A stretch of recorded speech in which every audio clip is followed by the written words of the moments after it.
The 1987 to 1990 drought that many of us still remember has now been bumped to the second driest 4 years on record.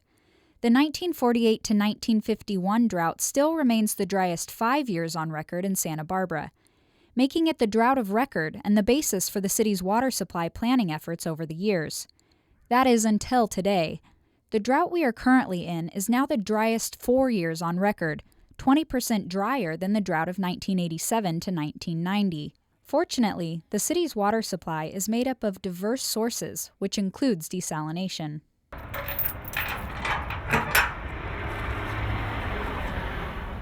There's Lake Kachuma, there's Lake Gibraltar, there's state water, there's groundwater, there's purchasing water, there's conservation, there's recycled water.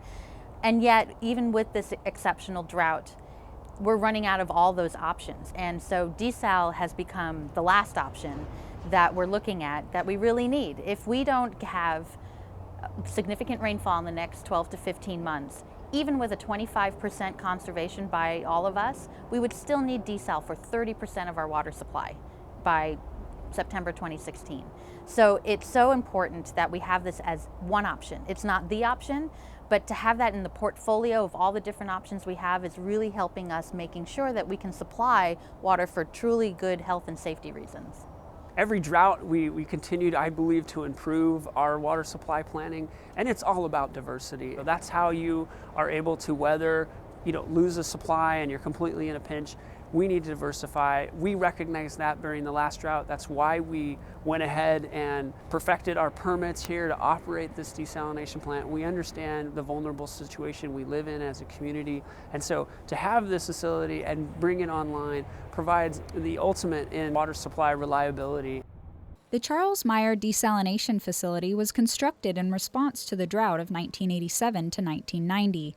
It was operated for 3 months and has been in long-term storage ever since. But it has always been a critical part of the city's water supply portfolio in case of future droughts. The voters voted this in at the last drought, and they had the foresight to say this needs to be part of the solution. Not the solution, but part of the solution. And even though we're talking about big money to get this plant up and running again, we didn't have the land, the bones, basically, the foundation. We'd be looking at almost twice as much to do a new desalination plant. So the foresight of leaders and the voters from back in the late 80s, early 90s during the last drought to have this as an option over time has really helped us. We've seen the Carlsbad desalination plant. It's been in design and now finally in construction, but it started over 15 years ago. So I feel very fortunate with our facility that we have the basic infrastructure here, we have the permits in place, and so even though it's going to take us 12 to 14 months to bring this facility back online, we are so far ahead because there are so many factors to consider with desalination process that we're in a good place.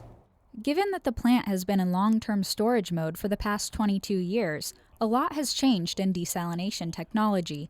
The City Council directed staff to start the process to bring the plant back online about 1 year ago, with the goal of producing water by fall of 2016. To get there were many issues to address.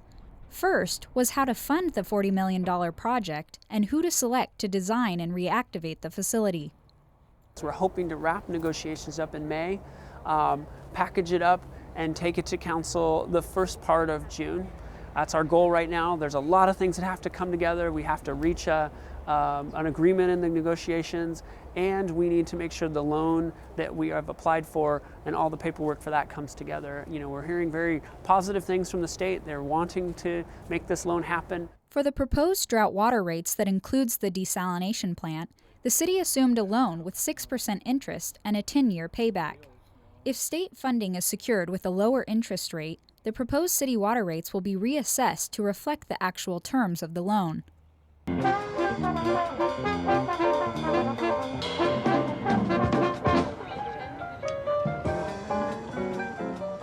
The plant was originally constructed by Ionics Incorporated out of Boston, Massachusetts, on a vacant piece of property on Yananali Street between the freeway and the El Estero wastewater treatment plant.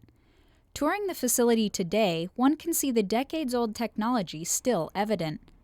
That was cutting-edge early 1990s technology, but certainly it's come a long ways. I mean, I think my iPhone will do more than what that computer in that room will do. So it's come a long ways, and certainly we'll be implementing the latest technology, which we're currently using up at Arcadia Water Treatment Plant or at El Estero. I mean, it's just vast difference. You can, operate this facility remotely. You can operate it with a much smaller staff than they did before, and so that technology is certainly going to help minimize those operational costs.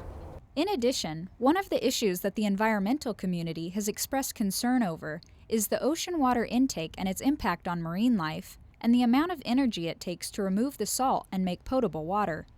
One of the biggest changes is going to be on the initial screens that are out in the ocean. Much tighter screen than we had before. In fact, it's a 1 millimeter screen. That technology is the best available technology out there to protect the marine environment. For those people at home, it's about the width of your screens on your windows. It's a really tight screen.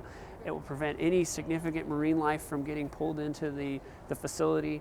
Then after that, we're talking significant improvements in the efficiencies of pumps and even the RO membranes. We're looking at this facility using about 30% less energy than it did in the 90s.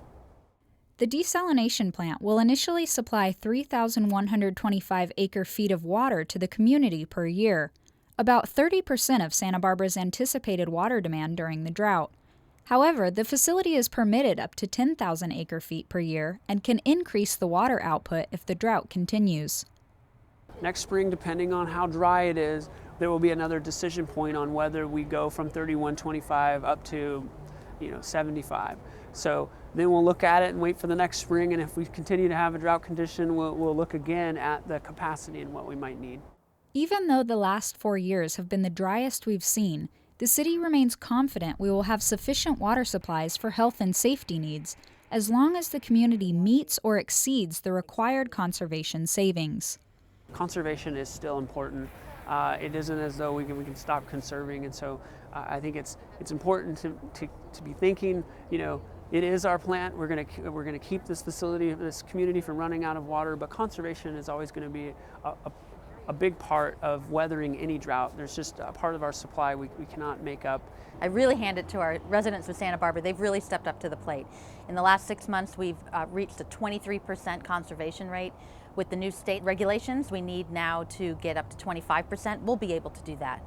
We are number 4 in the state of the best conserving areas, and that was a recent poll done that looked at all the areas throughout California, and Santa Barbara knows that this is a time that we need to conserve, and they're following through.